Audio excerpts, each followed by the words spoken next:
متقین کس کو کہتے ہیں؟ متقین وہ لوگ ہیں، وہ عورت مرد ہے، وہ نہیں ہم سمجھتے ہیں کہ جو کثرت عبادت کرتے ہیں، نہیں، بلکہ وہ لوگ ہیں جو کثرت گناہوں سے پرہیز کرتے ہیں.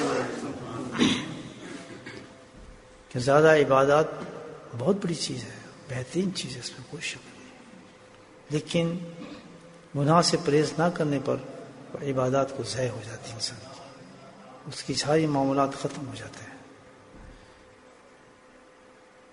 تو سادہ معاملہ کیا ہے؟ تقوی اختیار کرنے کے لیے، متقین بننے کے لیے کدھر زور لگانا چاہیے آدمی کو؟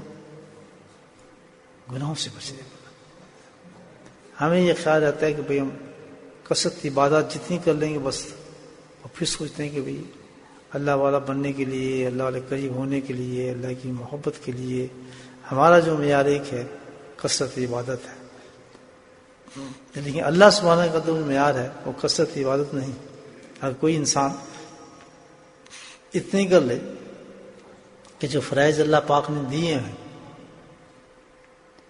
5 وقت نماز پڑھنا، رمضان میں روزے رکھنا، زکوٰۃ جو مقرر کی ہے زکوٰۃ کو ادا کرنا، حج کا موسم آ جائے اور حج کی استطاعت ہو کوئی تو حج فرض کرنا زندگی میں ایک دفعہ، بس یہ ہے اصل دین.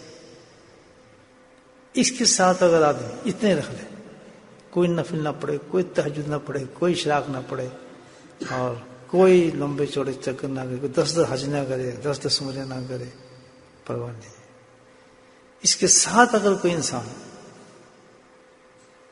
گناہوں کی طرف توجہ فرما کر جس قدر گناہوں سے بچنا شروع ہو جائے، اسی قدر انسان متقی ہونا شروع ہو جائے.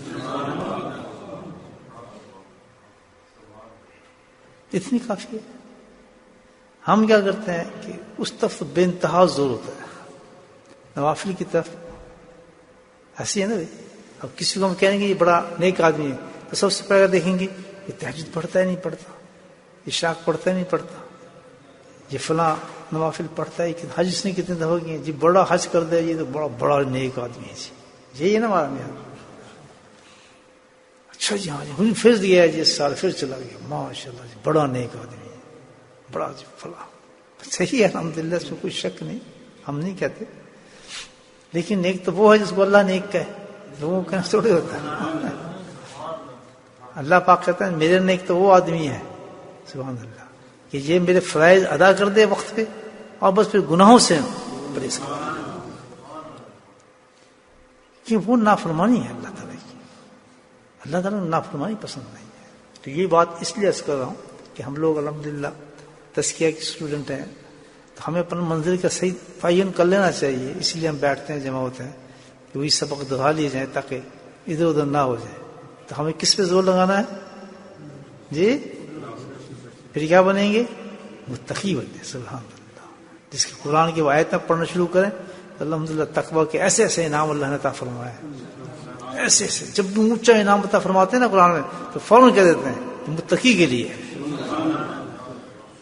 یہ اس شخص کے لیے جھوٹ سے بچتا ہے، اس کے لیے جو غیبت سے بچتا ہے، اس کے لیے جو حرام سے بچتا ہے، اس کے لیے ہے جو گانے بجانوں سے بچتا ہے، اس کے لیے جو کسی کا ظلم نہیں کرتا ہے، اس کے لیے ہے جو فراڈ نہیں کرتا ہے، اس کے لیے جو حرام نہیں کھاتا ہے. ان کے لیے اللہ نے جنت رکھی ہے. جہنم جو ایک ایسی جگہ ہے کہ اس سے بڑا اندھیرا کہیں نہیں ہے، پتہ ہے نا. تو اس میں ہر آدمی جا رہا ہوگا جس نے گناہ کیوں، اس اندھیرے کے اندر جانے سب نے. تو حدیث میں آتا ہے کہ اس گناہ کے لیے یہ اندھیرا جو اللہ نے قائم کیا ہے جہنم کا، یہ اس کی مناسبت سے نہیں ہوگا بلکہ اس سے بھی زیادہ اس کے لیے ایک اندھیرا قائم کیا جائے گا. پتہ چلا کہ اس سے بھی زیادہ ایک گناہ جو ہے وہ قائم کیا جائے گا اندھیرا اس گناہ میں، اس کو ڈالنے کے لیے. اللہ معاف فرمایا اس گناہ سے. پھر فرمایا اور سنا حدیث کہ یہ اتنا بڑا گناہ ہے کہ اللہ سبحانہ تعالیٰ اس گناہ کرنے والے کی چاہے لٹک جائے کسی جگہ بھی، کسی جگہ پہنچ جائے، اس کی دعا کو سنتے ہی نہیں. اللہ تعالیٰ ہم اس گناہ سے بچائے. آپ سمجھ آ رہے ہیں کتنا بڑا؟ آپ آگے دعائیں سنتے اللہ پاک اس کی. وہ کہتے میں گناہ گار ہوں گی نہیں جی، میں نے تو کچھ کیا ہی کوئی نہیں جی. دیکھو جی اس کو تو یہ ہو رہا ہے، اس کو تو فنا ہو رہا ہے، میں نے تو کچھ کیا نہیں. اب ذرا سوچیں کہ گناہ سے اندازہ لگا لیں کہ سزا کا توقع کہتا ہے. اللہ سبحانہ تعالیٰ اس کی دعا سنتا ہی نہیں. آگے سن، اس گناہ کرنے والے کی اللہ سبحانہ تعالیٰ کبھی اس پہ رحمت ڈالتے ہی نہیں. ہم امیدوار ہیں نا گناہ کے بعد کس چیز کے؟ اللہ کی رحمت کے. کہ چلو یار اللہ کی رحمت بچائے گی، رحمت سے بچیں گے. اللہ کہتا ہے رحمت کے بھی دروازے بند کر دیتا ہوں. بتاؤ کہاں جائے آدمی؟ سننا بھی نہیں. ایک آسرا ہے کہ چلو یار اللہ سے دعائیں مانگتے ہیں، وہ بھی نہیں سنتے. چلو بھی اللہ کی رحمت تو ہے نا. ہم یہ بھی کہتے ہیں نا اللہ جی بڑا غفور رحیم ہے، یہ بھی اکثر سننے میں ہے. ٹھیک ہے کہ گناہ کرتے ہیں اللہ تو سن لیں. اللہ کہتا ہے کہ میری رحمت اس تک پہنچتی ہی نہیں ہے. سوال ہی پیدا نہیں ہوتا. نہ میں اس کی دعا سنتا ہوں نہ میری رحمت اس تک پہنچتی ہے. ایک اور آسرا ہمارے پاس ہے، بڑا عجیب گناہ ہے دوستوں، میں جس طرح آپ کو بتا رہا ہوں، اللہ معاف فرمائے. اب ایک آسرا ہم مومن کے پاس ہے، وہ ہم کہتے ہیں کیا جی اللہ. چلو ادھر سے ایک دروازہ کھلے ہو، کیا اللہ کے نبی کا دامن پکڑیں گے، ان سے کہیں گے شفاعت کر دو. یہ ہے نا ایک ہمارے پاس دروازہ ہے، وہ بھی سن لیں. یہ اتنا بڑا گناہ ہے کہ اللہ کے نبی سن کہتے ہیں کہ میں اس آدمی کی شفاعت کروں گا ہی نہیں. کرو شفاعت کروں گا ہی نہیں، کس وقت. اب بتاؤ اتنی کافی ہے. ابھی تو ہے بہت لمبی لسٹ، لیکن میرے خیال اس سے زیادہ آدمی اور کیا چاہیے. دروازے سارے بند ہو گئے. کروڑوں انسان کو پتہ نہیں ہوگا. کیوں کہ اتنا مست ہے اس گناہ کے اندر آدمی کہ ان کو احساس ہی نہیں ہوتا اس چیز کا. گناہ کیا ہے؟ گناہ ہے ظلم کرنا. کیا ہے؟ ظلم کرنا. تو یہ بات کی جاتی ہے تو آدمی کہتا میں تو ظالم ہوں ہی نہیں. دیکھا نا آپ نے، میں تو ظالم، میں نے کہا ظلم کیا ہے. میں شکر ہے بس ہی ہے. سب کہہ رہے ہوں گے سب اتنے سن رہے ہیں بڑی بات. چل جیسے ان سے پتہ نہیں کیا ہوا، کون سا گناہ آ رہا ہے. وہ کتنا بڑا گناہ ہے. سب کہیں ہم ہیں تو بچ جائیں گے. سب کے دل میں یہ آیا شکر ہے بچ گئے. پتنی حضرت کون سا گناہ بتا رہے تھے یا شکر یہ تو گناہ ہمارے ہے ہی نہیں، ہم تو ظلم کیا ہی نہیں کسی سے. ایک سب باقی تو ظلم بڑے ہیں، اس تو میں اس طرف نہیں جاتا. لوگ مال کھانا، ظلم کرنا، گالیاں دینا، اپنے سے چھوٹوں بدتمیزیاں کرنا، بیویوں پہ ظلم کرنا، اولادوں پہ ظلم کرنا، خاوند کو بیویوں پہ بیوی. ایک معاشرہ تباہی کی طرف ہمارا گزرا ہوا ہے. وہ تو ہے نا ظلم. تو ہم سب کہہ رہے ہیں ہم تو ہے ہی نہیں. چلو ٹھیک ہے، لیکن ایک چیز میں آپ کو بتا دوں، پھر اس کی طرف نظر کر لیں، پھر مجھے کہیں جی ہم ہے ہی نہیں. تو آج سے ہم نے یہ سوچنا ہے کہ بھائیو کہ کوئی آدمی ہمیں ظالم نہ سمجھے. اصل متقی وہ ہوگا سبحان اللہ کہ دشمن کے منہ سے بھی نکلے یار آدمی اچھا ظلم شروع نہیں کرتا تھا، چھوڑ دیتا تھا. ہوں گے دنیا میں ایسے لوگ. تبھی تو کہا جاتا ہے کہ جب کسی معاملات میں دیکھتے ہیں کہ جھگڑے بہت زیادہ ہو رہے ہیں، اس لیے کہ ایسا نہ ہو کہ میں ظالم ہو جاؤں، وہ اپنے حق کو بھی چھوڑ دیتے ہیں. بولے سبحان اللہ. تاثری رحمت اللہ فرماتے ہیں کہ والدین، اب پھر میں آتا ہوں اس حدیث کی طرف.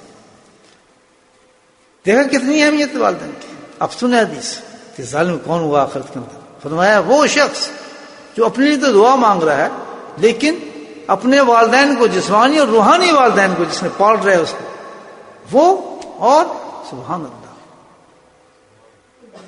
وہ جو نبی صلی اللہ علیہ وسلم جس سے سب سے زیادہ محبت کرتے ہیں. آپ کس سے کرتے ہیں؟ معراج پہ گئے ہیں، اللہ سبحانہ تعالیٰ سے باتیں ہو رہی ہیں، آمنے سامنے کھڑے ہیں. وہاں غم کس کا تھا؟ امام حسین کا، حضرت فاطمہ کا نہیں. غم کس کا تھا؟ میری امت کے لیے کیا فضل مجھے کچھ دے.